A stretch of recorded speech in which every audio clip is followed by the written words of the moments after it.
कहते हैं कि जिंदगी में इंसान कितना भी बड़ा क्यों ना बन जाए, उसे अपने पुराने रिश्तों और सच्चे लोगों को कभी नहीं भूलना चाहिए। भगवान श्री कृष्ण और सुदामा की मित्रता इसी बात का सबसे सुंदर उदाहरण है। बहुत समय पहले की बात है। श्री कृष्ण और सुदामा ने एक ही गुरु के आश्रम में शिक्षा प्राप्त की थी। दोनों में बहुत गहरी मित्रता थी।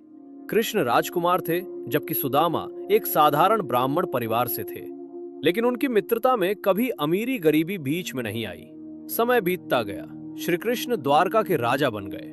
दूसरी ओर सुदामा का जीवन बहुत कठिन परिस्थितियों में बीतने लगा। उनके घर में कई बार भोजन तक नहीं होता था। फिर भी सुदामा ने कभी भगवान से शिकायत नहीं की। एक दिन उनकी पत्नी ने कहा, आपके बचपन के मित्र श्री कृष्ण अब द्वारका के राजा हैं, आप उनसे मिलने क्यों नहीं जाते? सुदामा कुछ देर शांत रहे। उन्होंने कहा, कृष्ण मेरे मित्र हैं, मैं उनसे अपने लिए कुछ मांगने कैसे जा सकता हूं? पत्नी ने समझाया, मांगने के लिए नहीं, अपने मित्र से मिलने के लिए जाइए।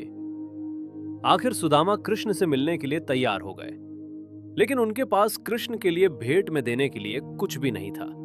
बहुत मुश्किल से उनकी पत्नी ने पड़ोस से थोड़ा सा चिवड़ा लिया और उसे एक पुराने कपड़े में बांध दिया। सुदामा वही छोटी सी भेंट लेकर द्वारका की ओर चल पड़े।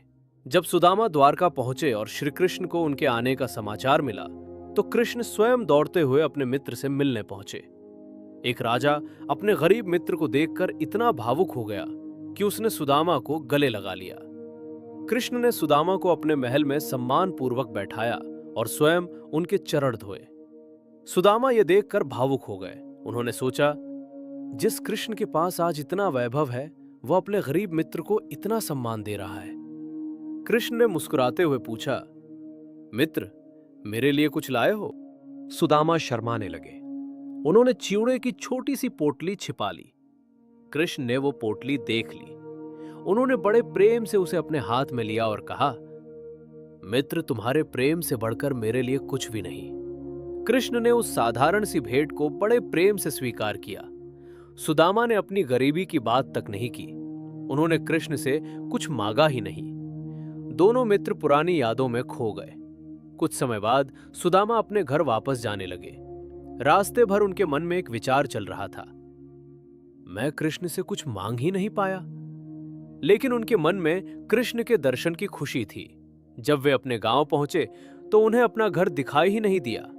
जहां पहले उनकी छोटी सी झोपड़ी थी, वहां एक सुंदर भवन था। उनकी पत्नी सुंदर वस्त्रों में बाहर आई। सुदामा आश्चर्यचकित रह गए। उन्हें समझ आ गया कि कृष्ण ने बिना मांगे ही उनके जीवन की कठिनाइयां दूर कर दी थी। सुदामा की आंखों में आंसू आ गए। उन्होंने मन ही मन कहा, हे कृष्ण, मैंने आपसे कुछ मांगा नहीं, फिर भी आपने मेरी जरूरत समझ ली। यह कहानी केवल सुदामा और कृष्ण की मित्रता की कहानी नहीं है। यह हमें जीवन की बहुत बड़ी बात सिखाती है। सच्चे रिश्ते स्वार्थ से नहीं, प्रेम और विश्वास से बनते हैं। कई बार हम भगवान से कहते हैं, मेरी इच्छा पूरी क्यों नहीं हुई? लेकिन हमें यह याद रखना चाहिए कि हर बार हमारी इच्छा पूरी होना जरूरी नहीं है। कभी कभी भगवान हमें वो देते हैं जिसकी हमें वास्तव में जरूरत होती है। इसलिए अपने कर्म करते रहिए, मन में विश्वास रखिए और कठिन समय में धैर्य मत छोड़िए।